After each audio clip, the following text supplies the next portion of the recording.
പഴയ നിയമത്തിലെ ചില കഥകൾ വിചിത്രമാണ്. എന്തായാലും ആ കഥകളിൽ ചിലത് പറയാതിരിക്കാൻ തന്നെ വയ്യ. അതിലൊന്നാണ് യഹൂദയുടെയും താമാറിൻ്റെയും കഥ. വിചിത്രമായ കാര്യങ്ങളുടെ ഒന്നാം പട്ടികയിൽ തന്നെയാണ് യഹൂദയുടെയും താമാറിൻ്റെയും കഥ.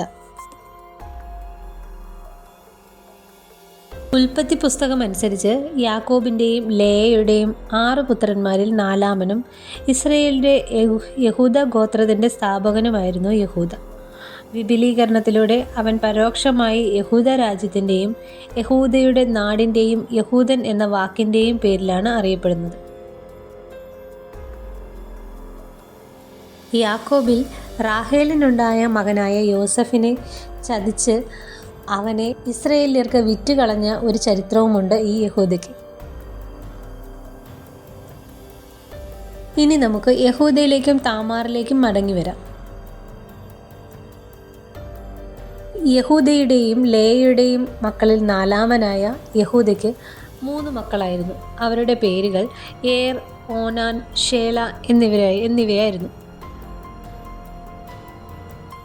ഇവർ എല്ലാവരും ഒരേ കനാന്യ സ്ത്രീയായ ശുവയിൽ ജനിച്ചവരാണ്. തൻ്റെ മൂത്ത മകനായ ഏറിന് യഹൂദ ഒരു കനാന്യ സ്ത്രീയെ കണ്ടെത്തുന്നു. അവളുടെ പേരാകട്ടെ താമാർ എന്നായിരുന്നു.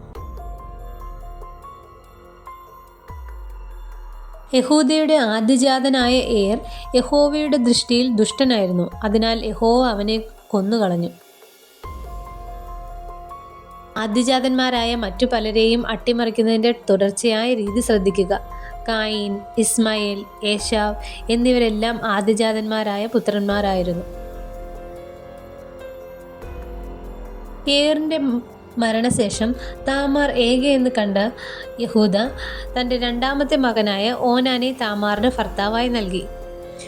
അവനോട് സഹോദരൻ്റെ കടമ നിർവഹിക്കാൻ യഹൂദ ആവശ്യപ്പെട്ടു.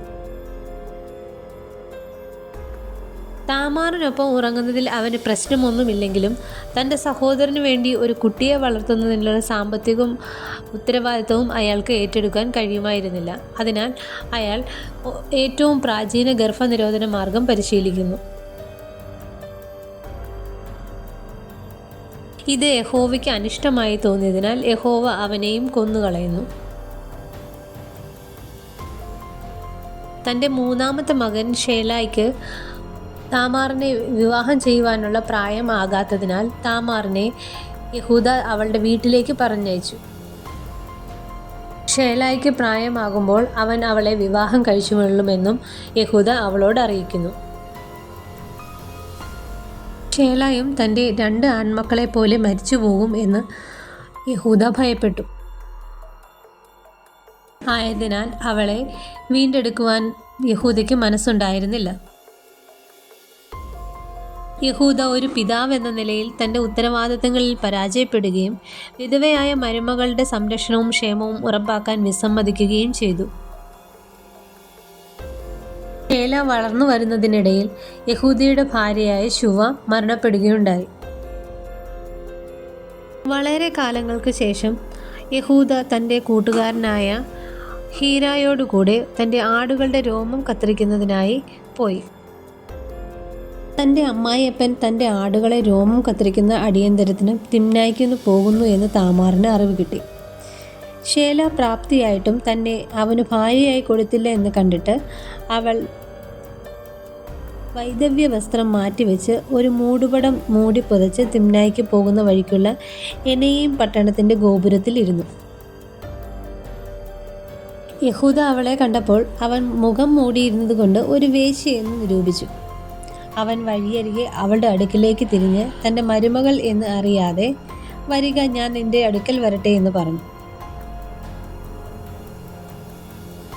അപ്പോൾ മരുമകളായ താമാർ യഹൂദയോട് ചോദിച്ചു, നീ എനിക്ക് എന്തു പകരം തരും എന്ന് ചോദിച്ചു. അതിന് നിനക്ക് ഒരു എൻ്റെ ആട്ടിൻ കൂട്ടത്തിൽ നിന്ന് ഒരു കോലാട്ടിൻ കുട്ടിയെ തന്നെ ഞാൻ നിനക്ക് കൊടുത്തയക്കാം എന്ന് അവൻ അവളോട് പറഞ്ഞു. അപ്പോൾ അവൾ ചോദിക്കുന്ന കാര്യം, നീ കൊടുത്തയക്കുവോളം എനിക്കൊരു പണയം തരുമോ എന്നവൾ ചോദിച്ചു. പണയമായി നിനക്ക് എന്തു വേണമെന്ന് യഹൂദ ചോദിച്ചപ്പോൾ അവൾ പറഞ്ഞത്, നിന്റെ മുദ്രമോതിരവും മോതിരച്ചരടും നിന്റെ കയ്യിലെ വടിയും എന്നതാണ്. യഹൂദ അവൾ ചോദിച്ചതൊക്കെയും അവളുടെ കയ്യിൽ നൽകി. എന്നിട്ട് അവളുടെ അടുക്കലേക്ക് ചെന്നു. അവൾ ഗർഭം ധരിക്കുകയും ചെയ്തു. ഇതിനുശേഷം അവൾ എഴുന്നേറ്റ് പോയി അവൾ അണിഞ്ഞിരുന്ന മൂടുപടം നീക്കി തൻ്റെ പഴയ വൈധവ്യ വസ്ത്രം ധരിക്കുകയുണ്ടായി. യഹൂദയാകട്ടെ തൻ്റെ സ്നേഹിതൻ്റെ കൈവശം ആട്ടിൻകുട്ടിയെ കൊടുത്തയച്ചിട്ട് താൻ കൊടുത്ത പണയ പണ്ടങ്ങൾ തിരിച്ചു വാങ്ങാനായി ഏൽപ്പിച്ചു. എന്നാൽ അവൻ്റെ കൂട്ടുകാരൻ അന്വേഷിച്ചു ചെന്നപ്പോൾ അങ്ങനെ ഒരു വേശ്യാസ്ത്രീ ആ സ്ഥലത്തില്ലായിരുന്നു എന്നറിയുവാൻ കഴിഞ്ഞു. മാസങ്ങൾക്ക് ശേഷം യഹൂദ അറിഞ്ഞത് തൻ്റെ മരുമകൾ പരസംഗം ചെയ്ത് ഗർഭിണിയായിരിക്കുന്നു എന്നതാണ്. അപ്പോൾ അവൻ വലിയ കോപത്തോടെ അവളെ പുറത്തു കൊണ്ടുവരുവിൻ, അവളെ ചുട്ടുകളയണമെന്ന് പറഞ്ഞു. ഈ സമയം താമാർ തൻ്റെ കൈവശമുണ്ടായിരുന്ന മുദ്രമോതിരവും മോതിരച്ചരടും വടിയും കാണിക്കുകയുണ്ടായി.